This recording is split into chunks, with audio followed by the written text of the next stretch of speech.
Hello guys, welcome to my new YouTube channel. आज की class में हम सीखेंगे क्लास 6 के चैप्टर 5 अंडरस्टैंडिंग एलिमेंट्री शेप्स के बारे में, जिसके अंदर हम जानेंगे इसके छोटे से इंट्रोडक्शन के बारे में।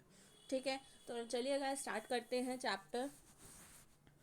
सबसे पहला आता है हमारा मेजरिंग लाइन सेगमेंट्स। सबसे पहले हम लाइन सेगमेंट्स, जो भी हम लाइन सेगमेंट्स ड्रॉ करते हैं उसको मेजर कैसे किया जाता है इसके बारे में हम थोड़ा सा जानेंगे।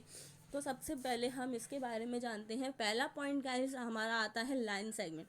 अब लाइन सेगमेंट है जो उसको हम मेजर करने वाले हैं वो होता क्या है।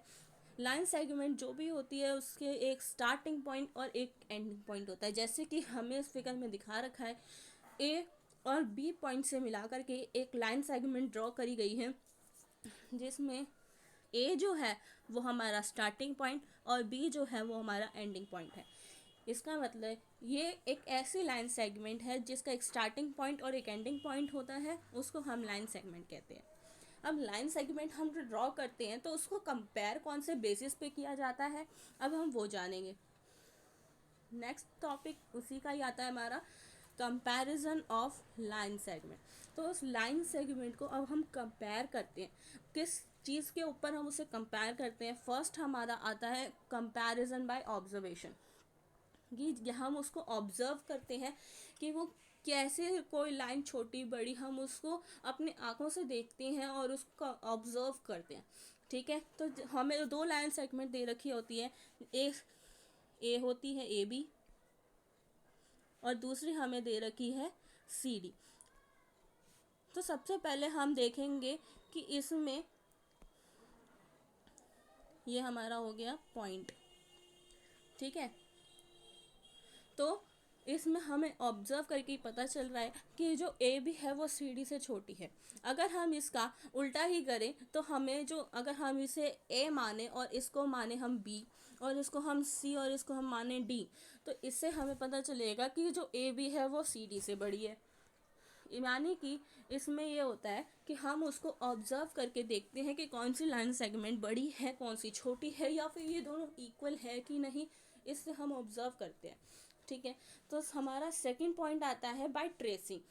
हम पहले ऑब्जर्व करते हैं, अगली स्टेप में हम उसे ट्रेस करते हैं। हमें दो लाइन सेगमेंट्स दे रखी होती हैं, A B and C D. ठीक है, फॉर एग्जांपल तो हम क्या करेंगे, उसको एक के ऊपर एक रखेंगे या फिर हम उसे ट्रेस करने की कोशिश करेंगे। ठीक है, तो कभी हो सकता है गाइज कि हमारी जो दो लाइन सेगमेंट्स हैं ए बी और सी डी, ये हो सकता है कि जो ए बी लाइन सेगमेंट है वो सी डी से बड़ी हो, जैसे कि इसमें फिगर 1 में दिखा रखा है। ये भी हो सकता है कि जो ए बी है वो सी डी के इक्वल हो, जैसे कि हमें फिगर 2 में दिखा रखा है। और ये भी हो सकता है कि ये जो लाइन सेगमेंट है ए बी वो सी डी से छोटी रह जाए, जो कि हमें फिगर 3 में दिखा रखा है। ठीक है, तो ये कुछ डिफरेंसेस हैं जिससे हमें पता चलता है ट्रेस करके कि जो दो लाइन सेगमेंट है उनका बीच का डिफरेंस कैसे पता किया जाए, उनको मेजर कैसे किया जाए।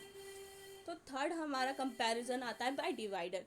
हर किसी की ज्योमेट्री में एक ऐसा टूल होता है जो कि मोस्टली बच्चे सोचते हैं कि उसका कोई यूज़ नहीं है या वो समझ नहीं पाते हैं। तो ये जो डिवाइडर होता है, इससे हम जो लाइन सेगमेंट्स होते हैं उनको हम मेजर करते हैं, यानी कि उसको नापते हैं, उसका कैलकुलेशन करते हैं। तो ये जो एंगल्स होते हैं हमारे, इसके इससे हम ये फाइंड आउट करते हैं कि जो दो लाइन सेगमेंट्स हैं उनका कैसे मेजर किया जाए। एक को हम स्टार्टिंग पॉइंट पर रखते हैं, एक को हम एंडिंग पॉइंट पर रखते हैं और उसके बाद उसको कंपेयर करते हैं। ठीक है, तो नेक्स्ट